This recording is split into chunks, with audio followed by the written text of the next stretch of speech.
Bonjour Sébastien, alors vous continuez aujourd'hui la présentation des risques psychosociaux avec les relations sociales au travail et vous traitez en particulier de la question du harcèlement avec le harcèlement moral vu lors de votre précédente chronique et aujourd'hui le harcèlement sexuel.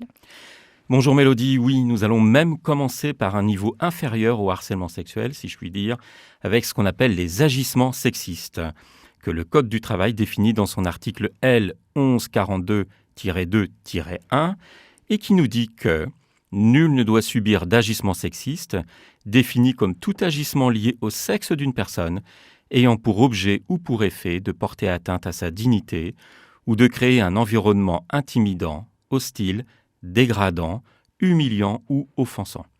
Vous noterez que contrairement au harcèlement moral, il n'y a pas besoin de répétition des agissements pour être qualifié d'agissement sexiste. Oui, et je remarque aussi que l'on retrouve la notion de pour objet ou pour effet. Et là, je vous renvoie évidemment, auditrices et auditeurs, à votre précédente chronique, Sébastien, sur le harcèlement moral qui explique justement ces différences qui sont importantes à faire. Oui, et il faut absolument avoir ça à l'esprit pour comprendre la question du harcèlement tel qu'il est défini par le législateur et non tel qu'on se le représente bien souvent.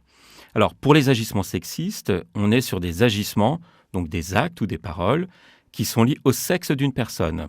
Donc, le fait d'être un homme ou une femme, et qui portent atteinte à la dignité ou qui créent un environnement intimidant, hostile, dégradant, humiliant ou offensant. Pour être clair, par exemple, les blagues sur les blondes peuvent entrer dans le cadre d'agissements sexistes. Et cela n'est pas du harcèlement sexuel ? Et non, car il n'y a pas d'enjeu sexuel, mais on pourrait plutôt dire un enjeu de genre, celui d'être un homme ou d'être une femme. Et qu'en est-il alors du harcèlement sexuel ? Eh bien, le Code du travail nous dit, dans son article 1153-1, qu'aucun salarié ne doit subir des faits, soit de harcèlement sexuel, constitués par des propos ou comportements à connotation sexuelle ou sexiste répétés, qui soit portent atteinte à sa dignité en raison de leur caractère dégradant ou humiliant, soit créent à son encontre une situation intimidante, hostile ou offensante. Et on retrouve l'extension du harcèlement avec le groupe de personnes qui agissent seulement une fois. Oui, là aussi, c'est à voir avec votre précédente chronique. Oui, la question de base du harcèlement est commune entre le harcèlement moral et le harcèlement sexuel. Là, on retrouve une différence, c'est que le harcèlement sexuel est caractérisé de deux façons. Il y a les propos ou comportements à connotation sexuelle, ce qui peut comprendre les formes d'humour qui dépassent l'aspect sexiste pour aller sur l'aspect sexuel. Et il y a ce que le Code du travail appelle les pressions graves. Et là, la question de la répétition des propos ou des comportements disparaît. Une seule fois suffit pour constituer un acte de harcèlement sexuel quand il y a une pression grave.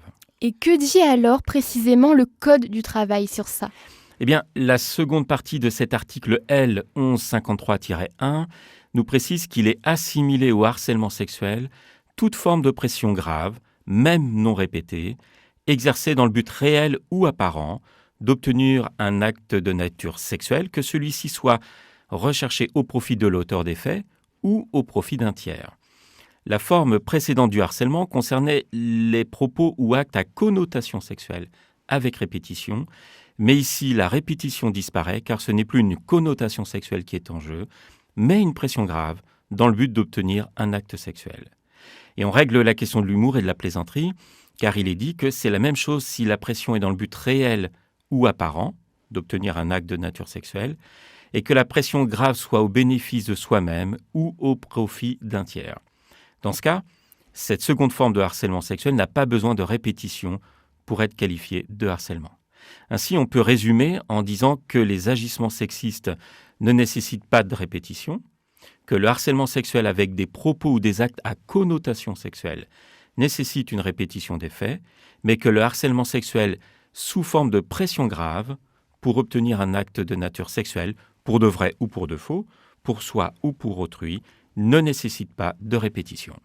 Merci Sébastien pour cet éclairage et on le rappelle, toutes les chroniques sont évidemment à retrouver gratuitement sur notre site internet rcf.fr.